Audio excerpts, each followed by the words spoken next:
മലയാളം വാർത്താ ചാനൽ രംഗത്തെ തുടക്കക്കാരായ ന്യൂസ് മലയാളത്തിൻ്റെ മാനേജ്മെൻറ് തലത്തിൽ വമ്പൻ അഴിച്ചുപണിയാണ് ഉണ്ടായിരിക്കുന്നത്. ചെന്നൈ ആസ്ഥാനമായി പ്രവർത്തിക്കുന്ന സംഘപരിവാർ അനുകൂല സ്ഥാപനമായ Bharat Lajna multi state housing cooperative society ചാനലിൻ്റെ ഭൂരിഭാഗം ഓഹരികളും ഏറ്റെടുത്തതോടെ ചാനലിൽ എന്തു മാറ്റം സംഭവിക്കും എന്ന് ഉറ്റുനോക്കുകയാണ് ഏവരും.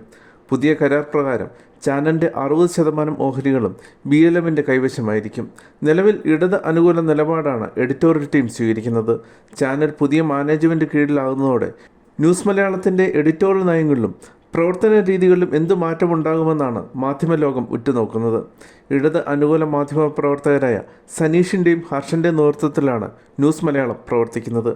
നിലവിൽ ചാനലിൻ്റെ ഉടമസ്ഥരായ Tamizhaga cable TV communications limited ഗ്രൂപ്പിന് കീഴിലുള്ള എക്സ്പ്രസ് മീഡിയയുടെ ഓഹരി പങ്കാളിത്തം ഇതോടെ 20% കുറയും. ശേഷിക്കുന്ന 20% ഓഹരികൾ കേരള കേബിൾ TV ഓപ്പറേറ്റേഴ്സ് അസോസിയേഷന്റെ കൈവശം തന്നെ തുടരും. ഉടമസ്ഥാവകാശത്തിൽ മാറ്റം വരുന്നതോടെ ചാനലിന്റെ നേതൃത്വത്തിലും മാറ്റങ്ങൾ ഉണ്ടാകും. ന്യൂസ് മലയാളത്തിന്റെ നിലവിലെ ചെയർമാൻ P. ശഖിലിന് പകരം BLM ചെയർമാനായ R. പ്രേംകുമാർ ചാനലിന്റെ പുതിയ ചെയർമാനെ ചുമതല ഏറ്റെടുക്കുമെന്നാണ് പുതിയ വിവരം.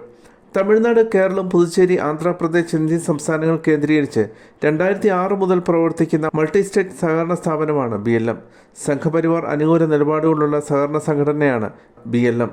ചാനലുകൾ തമ്മിലുള്ള കിടമത്സരത്തിനിടയിൽ ഒരു വേള പോലും ശരാശരി പ്രകടനം കാഴ്ചവെക്കാൻ ന്യൂസ് മലയാളത്തിന് കഴിഞ്ഞിട്ടില്ല. എഡിറ്റോറിയൽ ടീമിൻ്റെ പ്രകടനം വളരെ ദയനീയമായിരുന്നു. ഓൺലൈൻ രംഗത്തെങ്കിലും മുന്നിലെത്താൻ യൂട്യൂബിൽ കൃത്രിമം കാണിക്കുകയും അത് പിടിക്കപ്പെടുകയും ചെയ്തതോടെ യൂട്യൂബ് ചാനൽ പൂട്ടുകയും ചെയ്തിരുന്നു. ഇത് ചാനലിന് വലിയ നാണക്കേട് സൃഷ്ടിച്ചിരുന്നു. സനീഷിൻ്റെയും ഹർഷൻ്റെയും എഡിറ്റോറിയൽ നേതൃത്വം പരാജയപ്പെട്ടതോടെയാണ് ചാനലിൻ്റെ ആദ്യ പതനം ആരംഭിക്കുന്നത്. കേരളം ചർച്ച ചെയ്യപ്പെടുന്ന ഒരു വാർത്ത പോലും ഇവർക്ക് പുറത്തു കൊണ്ടുവരാനായില്ല. ചാനൽ പുതിയ മാനേജ്മെൻറ്റ് കീഴിലാകുന്നതോടെ ന്യൂസ് മലയാളത്തിൻ്റെ എഡിറ്റോറിയൽ നയങ്ങളിലും പ്രവർത്തന രീതിയിലും മാറ്റമുണ്ടാകുമെന്നാണ് ഏവരുടെയും പ്രതീക്ഷ.